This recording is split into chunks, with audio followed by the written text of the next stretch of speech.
This particular section has John Proctor and his wife, Elizabeth, conversing.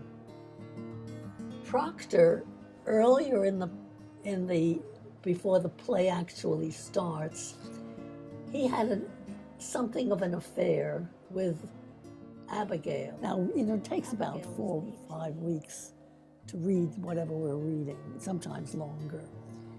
And so that we've done about half of The Crucible.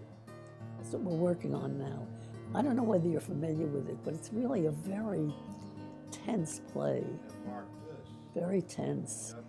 At first we started off with funny plays because they wanted to laugh. Well, I'm an English teacher, we don't laugh.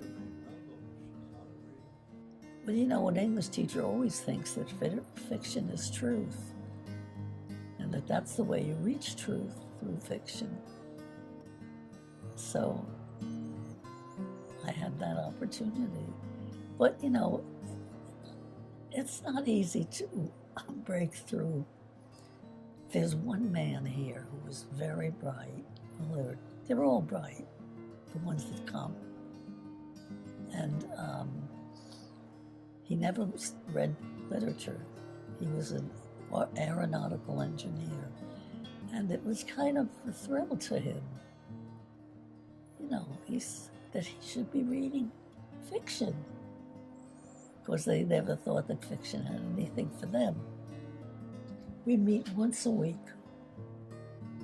And we meet Wednesday morning at 10:30 until about 11:45.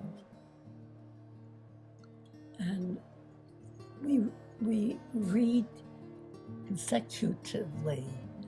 We tried the first time we got together on assigning roles, but it was too confusing.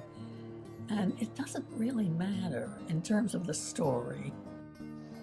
No. I don't give them their books to take home because they forget them when they come. One of the things that, unfortunately, that goes is that memory. It's the way it is. What happens to people who come into an institution like this is that they quickly lose their cognitive abilities. It just goes with the territory. And what I'm trying to do is to keep them involved in something that's imaginative, that allows them to extend themselves. So we do pretty well. There's ones who come, and there are 8 of them that come pretty regularly. Or maybe what I should say is 6 come regularly. 8 are involved. And that's pretty good. Well, when I first came here, I'm here 3 years, I'm a social person, and I engage people, and I couldn't engage anyone. I couldn't get a conversation going. And I thought, oh God, what am I going to do? What is most fun about this for you? Survival. I mean, if I didn't have this, I wouldn't have anything that stimulates me. I'm a very teary person. I don't know whether it goes with being an English teacher, but there are things that touch me. And when I was a teacher in high school, it was like that too. And this time, we were reading The Merchant of Venice. And one of the women said, I never dreamed I would read Shakespeare.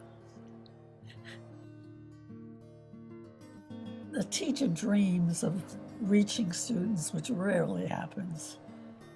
We have to cater to the way they are and their needs, because that's the whole point, to see if we can have them experience something which they wouldn't experience.